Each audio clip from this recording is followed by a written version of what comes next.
नमस्कार साथियों, स्वागत है आपका आज के इस सेशन में, जहां पर हम छंद से संबंधित 10 प्रश्नों की एक श्रृंखला पर चर्चा करेंगे और देखेंगे कि आपकी जो तैयारी है यूटेट 2025 की आगामी परीक्षा के लिए वो कितनी हो रही है और कितनी और आवश्यकता है आपको और मेहनत करने की।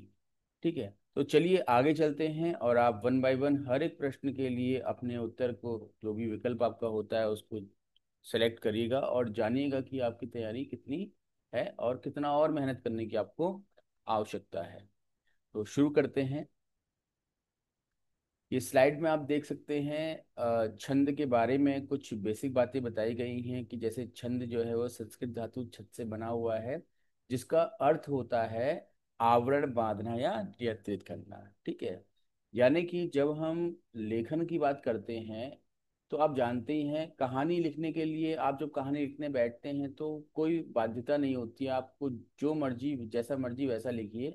ठीक है, पढ़ने वाले को अच्छा लगना चाहिए। लेकिन जब हम कविताएं लिखते हैं, जब हम काव्य शास्त्र की बात करते हैं साहित्य में, तो वहां पर कहीं ना कहीं उन्हें छंदबद्ध करने की बात करी जाती है। और छंदबद्ध जब किया जाता है तो वहां पर मात्राओं और वर्णों की नियत संख्या की बाध्यता हो जाती है। इस प्रकार से यहाँ पर बंधन, अनुशासन और नियम देखने को मिलता है। ठीक है, तो काव्य शास्त्र में ये कहा भी जाता है कि छंद का अर्थ है वह नियम जिसमें शब्दों को बांधकर काव्य को लयबद्ध, यानी कि उनको एक राइमिंग प्रोवाइड कराई जाए। ठीक है, छंद किसने दिया है, कौन इसके प्रणेता है? तो पिंगल ऋषि के बारे में कहा जाता है कि पिंगल ऋषि द्वारा छंदों की व्याख्या की गई है और इसीलिए छंद का दूसरा नाम पिंगल भी है। ठीक है, तो कहीं पर अगर पूछा है आपसे तो आप उत्तर दे सकते हैं। सर्वप्रथम छंदों का जो उल्लेख है वो ऋग्वेद में मिलता है। आप सबको जानकारी होगी ही, आप सबने इतिहास पढ़ा हुआ है। तो जो हमारे ऋग्वेद हैं वो पूर्णतः काव्य पर आधारित है। पहले जो रचनाएं थी वो हमेशा काव्य पर रही, मतलब पद्य आधारित रचनाएं हुई हैं, गद्य आधारित रचनाएं तो बाद में होने लगी। ठीक है, तो छंद का जो सर्वप्रथम उल्लेख है वो आपको ऋग्वेद में देखने को मिलता है। ठीक है, और साथ ही साथ जो पिंगलाचार्य हैं इन्होंने एक परिभाषा दी, इसको आप पढ़ सकते हैं कि मात्राओं वर्णों के संयोजन को ही छंद कहते हैं। आगे बढ़ते हैं। छंद के कुछ अंग हैं जैसे कि चरण, ठीक है, जिन्हें हम पाद भी कहते हैं। यानी चरण मतलब होता है आपका पंक्तियों की बात अगर हम कर लें, ठीक है ना, किसी भी कविता में पंक्तियां होती ना, एक पंक्ति, दो पंक्ति, तीन पंक्ति, चार पंक्ति, तो वही क्या आपके उसके चरण कहलाएंगे। ठीक, अब इन चरणों को अगर हम समझें तो चरणों के लिए आप आगे देख रहे होंगे कि छंद में प्रायः 4 चरण होते हैं, लेकिन ऐसा नहीं है कि सारे ही छंदों में 4 चरण होते हैं।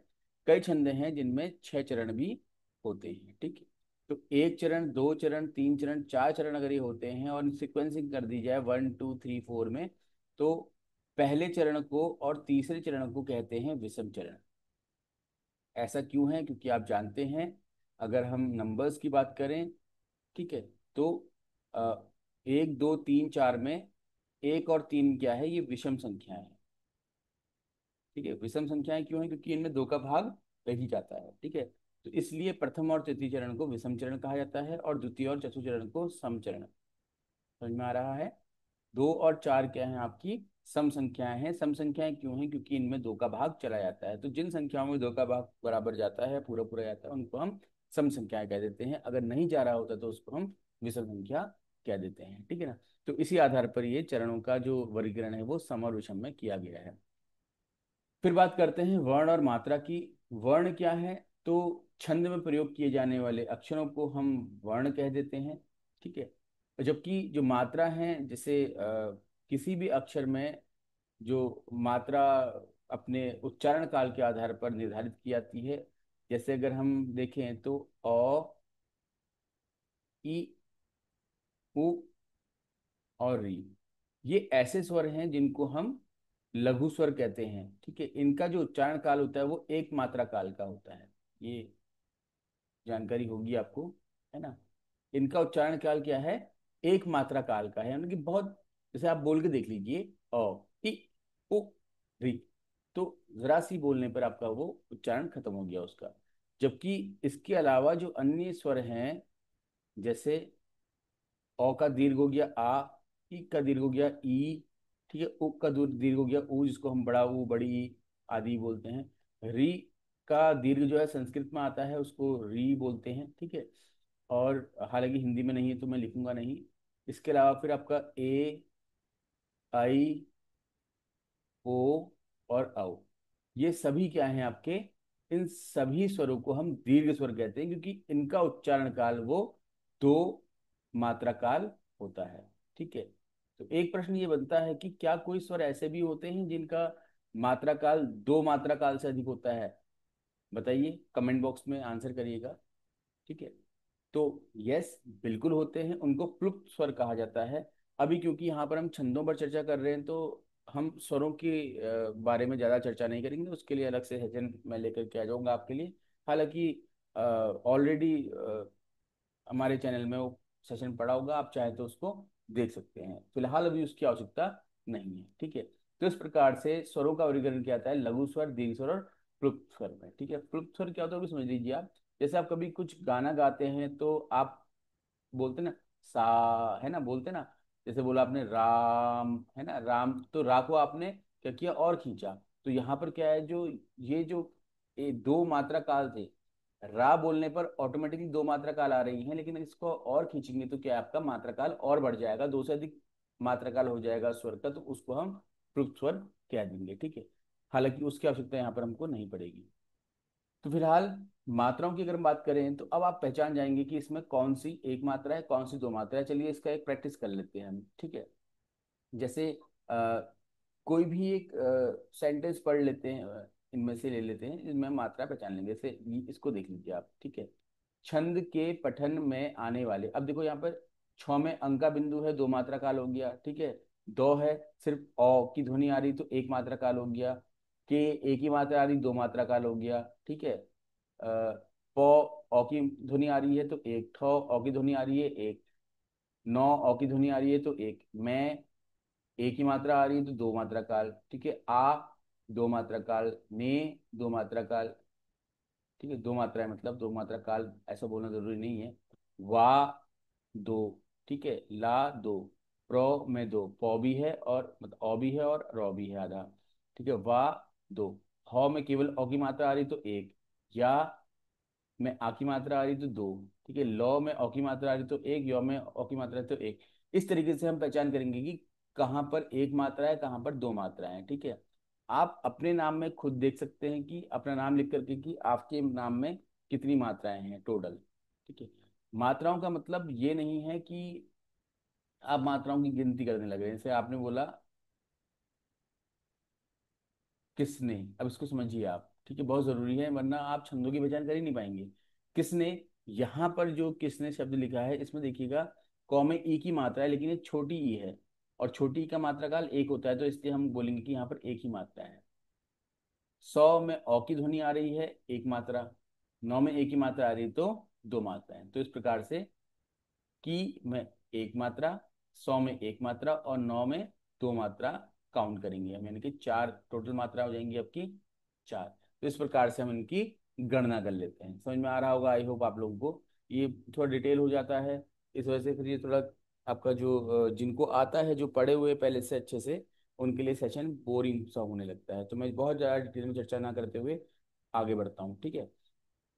फिर से, अगर जो साथी लोग पहले से पढ़े हुए हैं वो सीधे इसको स्किप करके लेक्चर्स को ना सुने और सीधा क्वेश्चंस पर चले जाइएगा, ठीक है, और क्वेश्चंस करिए आप लोग। संख्या, तो मात्रा तो ये हो गई आपकी, है ना। संख्या या क्रम, वर्णों और मात्राओं की गणना जैसा कि मैंने करके दिखाया आपको, तो उसको हम संख्या कह देते हैं, है ना। तथा लघु और गुरु के स्थान निर्धारण को क्रम कहा जाता है। अब वो क्या है, आगे बात करेंगे उस पर हम, जो आवश्यकता पड़ेगी। गण क्या होता है, गण को समझिए आप, ठीक है। तीन वर्णों के एक समूह को हम गण कहते हैं, और ये संख्या में आठ होते हैं। आपको याद रखना है, ये प्रश्न पूछा गया है परीक्षा में कि गणों की कुल संख्या कितनी होती है, आठ होती है। इन गणों का उपयोग जो है वो वर्णिक वर्णिक छंद में ज्यादा किया जाता है, लेकिन आप लोगों का जो लेवल है यूटेट की परीक्षा का, वहां पर गण की डिटेल वाले क्वेश्चंस आपके नहीं पूछाते, तो उसको अगर नहीं भी आप पढ़ते हैं, स्किप कर देंगे चल जाएगा, ठीक है।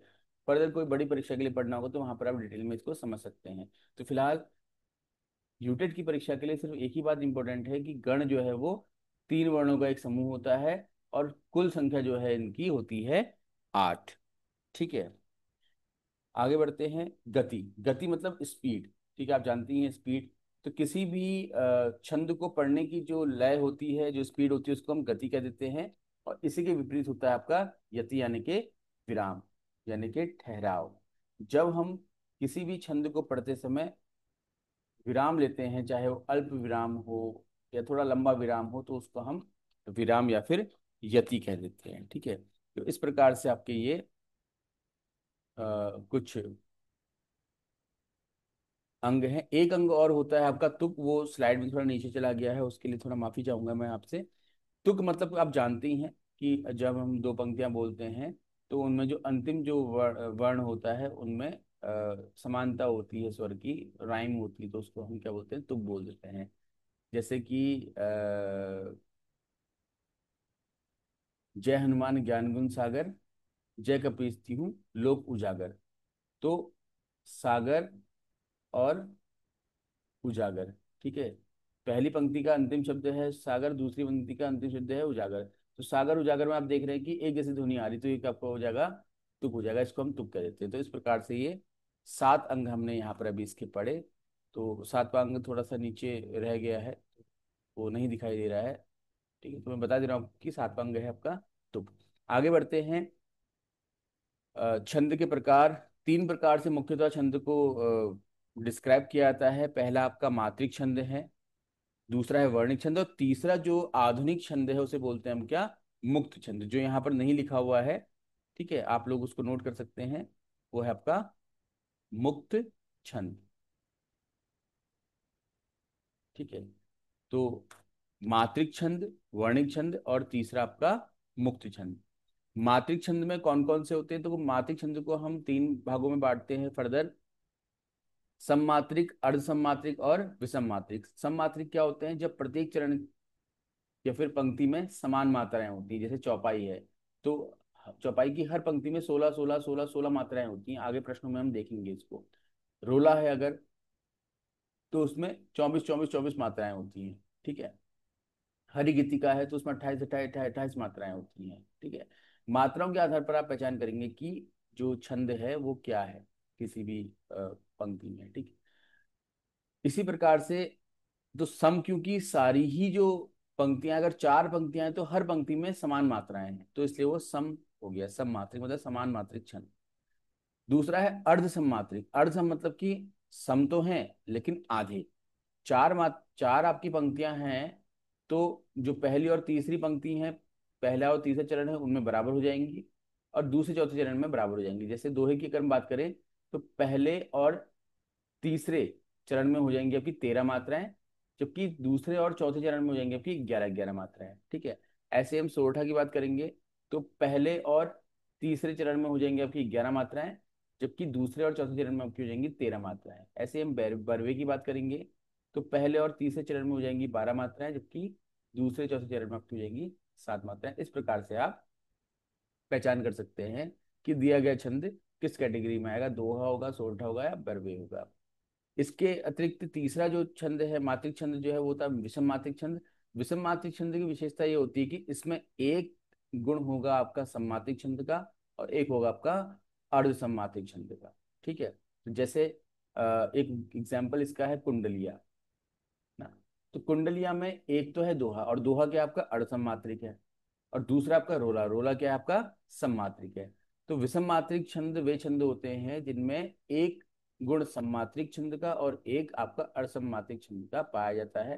ठीक है, जैसे कुंडलिया इसका उदाहरण है, जिसमें कि एक दोहा है तो एक रोला है, और प्रत्येक जो पंक्ति है उसकी मात्रा में भिन्नता देखी जाएगी।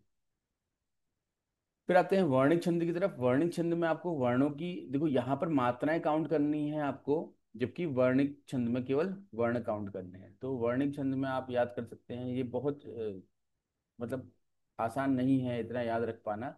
ठीक है, तो इसलिए आप जितना ऊपर ऊपर हो सकता है उतना पढ़िए। और जब वो हो जाता है, जैसे आज के अगर प्रश्न आप सारे अच्छे से कर पाएंगे, फिर आप जाकर के और डिटेल में जाइएगा। वरना ये मेरा व्यक्तिगत अनुभव है कि कम समय में अगर आप बहुत डिटेल पढ़ने की कोशिश करेंगे छंद की, अलंकार आदि की, तो कोई फायदा नहीं होगा उसका। बेटर ये है कि आप जितना आप याद रख सकते हैं उतना आप पढ़िए, और जितना याद ही नहीं रह सकता है, जो आपको अन्य जो टॉपिक पढ़े हैं उनमें भी कंफ्यूज कर देगा, उसको आप छोड़ ही दीजिए। ठीक है, अधिक से अधिक एक दो प्रश्न आते हैं, दो में से एक प्रश्न आप कर ही लेंगे, एक प्रश्न छूट भी जाएगा तो कोई फर्क नहीं पड़ता, क्योंकि उतना समय आपका है नहीं।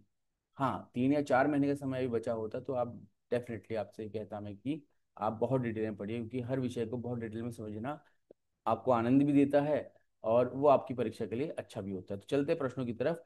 ये रहा पहला प्रश्न आप लोगों की स्क्रीन पर। छंद किसे कहते हैं? ये अलंकार का एक प्रकार है, काव्य की लयबद्ध रचना है, उपमा का भेद है, या रस का रूप है? आंसर आपकी स्क्रीन पर है, काव्य की लयबद्ध रचना। दूसरा प्रश्न है, पॉज करिए स्क्रीन को, प्रश्न को पढ़िए, और जो भी सही विकल्प लगता है उसको कमेंट बॉक्स में लिखिए। ठीक है,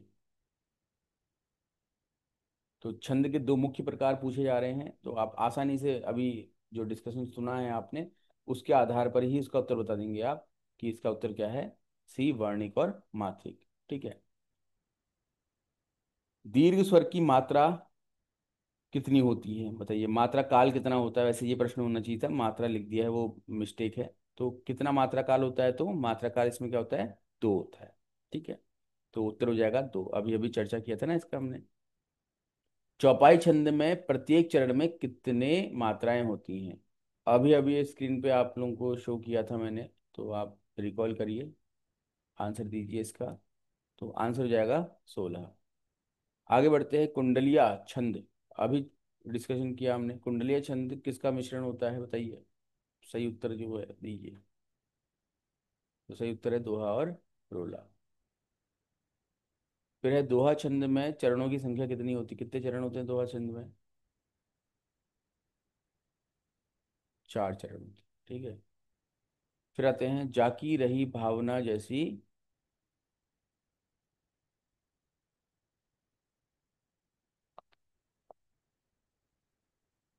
प्रभु मूरत देखी तिन तैसी। इसमें ये किस छंद का उदाहरण है, बताना है आपको। देखो, अब यहाँ से हम मात्राएं समझ लेते हैं थोड़ा सा इस प्रश्न की।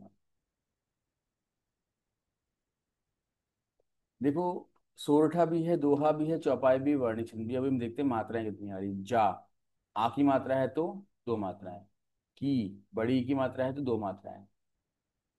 रौ, औ की मात्रा तो 1 मात्रा। ही, बड़ी की मात्रा है तो 2 मात्राएं। भा, आ की मात्रा 2 मात्राएं। वौ, औ की मात्रा आ रही है तो 1 मात्रा। ना, ठीक है, आ की मात्रा आ रही है तो 2 मात्राएं। जई, है ना, आई की मात्रा आ रही तो 2 मात्राएं। सी, ई की मात्रा थी 2 मात्राएं। तो एक दो, दो दो चार दो छः, सात सात दो नौ, नौ दो 11, 12, 13 14 15 16।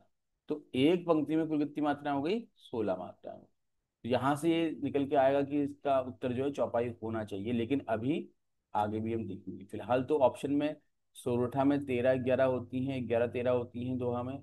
ठीक है, और वर्णिक छंद तो एक व्यापक छंद की बात कर दी इसने, तो ऑप्शन ऑटोमेटिकली चौपाई बचा है।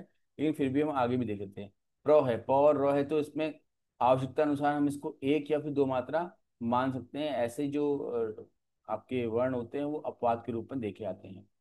भू, 1 मात्रा आएगी, छोटा ऊ है क्योंकि। मुंह, बड़ा ऊ है तो 2 मात्रा आ जाएंगी। रौ में 1 मात्रा, तो में 1 मात्रा। एक ही मात्रा आ रही, दो में 2 मात्रा आ जाएंगी। ख में एक ही मात्रा, 2 मात्रा आ जाएंगी। तो में छोटी की मात्रा तो 1 मात्रा। औ की मात्रा आ रही, नौ में तो 1 मात्रा। तई, आई की मात्रा आ रही, 2 मात्राएं। और सी, बड़ी ई की मात्रा आ रही तो 2 मात्राएं। तो 2 2 4 2 6 2 8 2 10 12 14 16। ठीक है, तो यहाँ पर हम प्रो में एक ही मात्रा ले रहे हैं, तो 16 मात्राएं आपकी ऑटोमेटिकली हो जा रही हैं। तो दो पंक्तियां दे रखी हैं, 2 चरण दिए हैं, दोनों में ही 16 16 मात्राएं हो रही हैं। इसका मतलब क्या है कि ये चौपाई का उदाहरण हो जाएगा। तो उत्तर हो जाएगा आपका चौपाई। इस प्रकार से आपने परीक्षा में चेक करना होता है कि क्या, मतलब कौन सा छंद ये है। तो प्रत्येक चरण में 16 मात्राएं तो चौपाई है। अब ऐसे ही ये प्रश्न आपके सामने आ गया, हरि अनंत हरि कथा अनंता, कही सुनहि बहु विधि सब संता। ठीक है, बताना है आपको कि ये क्या है, चौपाई है, सोरठा है, दोहा है, कुंडली है। बहुत आसान हो गया है आपके लिए। मात्राएं काउंट करिए और आंसर निकालिए, ठीक है। आई होप कि आप कर सकते हैं। आंसर मत देखिएगा, पहले इसको करिए, प्रैक्टिस करिए, ये आपको एग्जाम में बहुत हेल्प करेगा। आगे बढ़ते हैं। तो आंसर आ गया आपका चौपाई, ठीक है। 16 मात्राएं क्योंकि इसमें आ रही हैं। जो तुलसी सुख साधना, सो सुख नहीं संसार। यह किस छंद का उदाहरण है, बताइए। कितनी मात्राएं बन रही है इसमें, कर सकते हैं आप प्रयास इसमें करने का, ठीक है। तो जो ओ की मात्रा है, दो मात्राएं हो गई। तू छोटी ऊ की मात्रा, एक मात्रा। लौ एक मात्रा। सी दो मात्राएं। सु एक मात्रा। खो एक मात्रा। सा दो मात्राएं। धो औ है एक मात्रा। ना दो मात्राएं। दो तीन चार पाँच छः सात आठ नौ 10 11 12 13, तो कितनी, 13 मात्राएं आ रही हैं, ठीक है। अब यहाँ पर क्या है, मात्राएं काउंट करते हैं। सो दो मात्राएं। सु एक मात्रा। खो एक मात्रा। नौ एक मात्रा। ही एक मात्रा। सन, क्योंकि अंक का बिंदु लग रहा है ना, तो दो मात्राएं आ जाएंगी आपकी। मैंने फिर से कहा कि ऐसी स्थिति में क्या होता है, अपवाद होता है। आवश्यकता अनुसार इसको एक या दो मात्राएं माना जा सकता है, ठीक है। तो दो मात्रा या एक मात्रा इसको ले लेंगे हम।